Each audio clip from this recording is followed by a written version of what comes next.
واش وين يتقوق ويقمن أداتش مصلوعة ما ليل دي ستيفر واش ليل ويقم داتش دوالش داغود.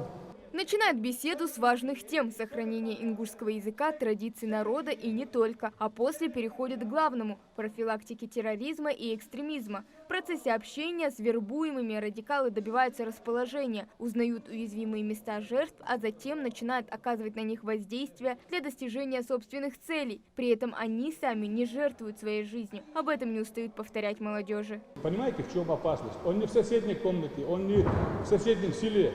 Он где-то в Африке, его прикрывают ради того, чтобы он наносил вот этот ущерб. А он под благим видом, как будто бы такой верующий мусульманин, представляясь, да, он наносит вред, огромный вред людям. Главный способ помочь вовремя остановить, поняв, что молодой человек стал жертвой вербовщиков. Собравшиеся призывают школьников не оставаться безучастными в борьбе с этим злом. У вас есть имам села. Если какие-то вопросы по религии возникают, необходимо к нему прийти и спросить. А вот в интернете говорят вот так, вот так. В интернете говорят взять оружие и идти кого-то стрелять. Как нам поступить? Как гласит религия? И имам вам скажет, как религия гласит. Ислам – это религия мира, это религия добра. Не поддавайтесь на провокации.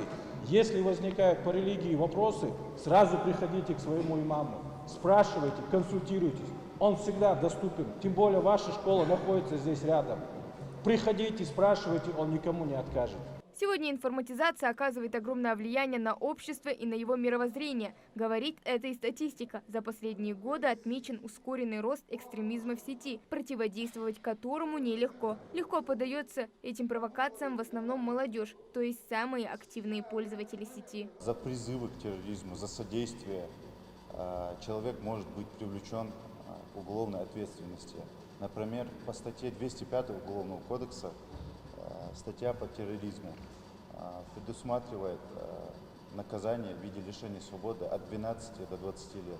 Школьникам рассказывают об альтернативах. Перспектива провести остаток жизни за решеткой здравой молодежи не импонирует. Здесь каждый понимает, что экстремистская идеология далека от истинных ценностей ислама. Сегодня к нам пришли старейшины. Мы обсудили о терроризме. Я узнал, что это очень плохо, и мы не должны задумываться об этом. Мне очень понравилось то, что нам сегодня рассказывали. И, конечно же, я негативно отношусь и к экстремизму, и к терроризму. И понимаю, что для подрастающего поколения это очень плохо. И им нужно показывать, что сейчас все хорошо, и им не нужно ни о чем заботиться.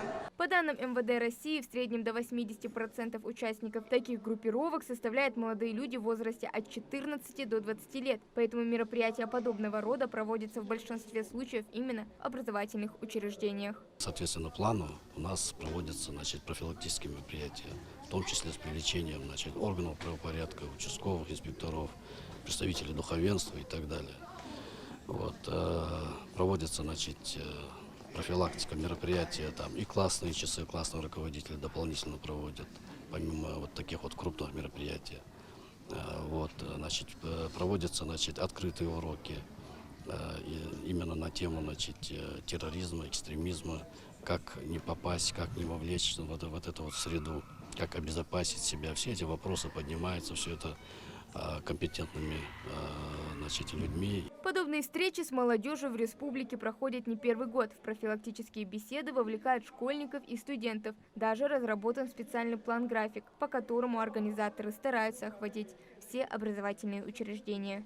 Мы все знаем, буквально 2 недели назад нашу республику потрясло очередное сообщение о том, что задержаны наши молодые ребята, и расследование идет по статье «Экстремизм, терроризм». Поэтому эти мероприятия необходимы. Сегодня общественники вышли с инициативой, чтобы провести именно здесь, в селе Кантышево, мероприятие профилактическое в школе с нашими учащимися. Также на мероприятии присутствовали родственники задержанных, которые осудили терроризм, которые осуждают экстремизм. Ислам – это религия мира, которая отвергает терроризм. Сотни и тысячи безвинно убитых, покалеченные судьбы. Каждая такая трагедия оставляет огромную рану в сердце каждого. Хава Гагиева, Мовлад Гиряхильгов, Магаз 24.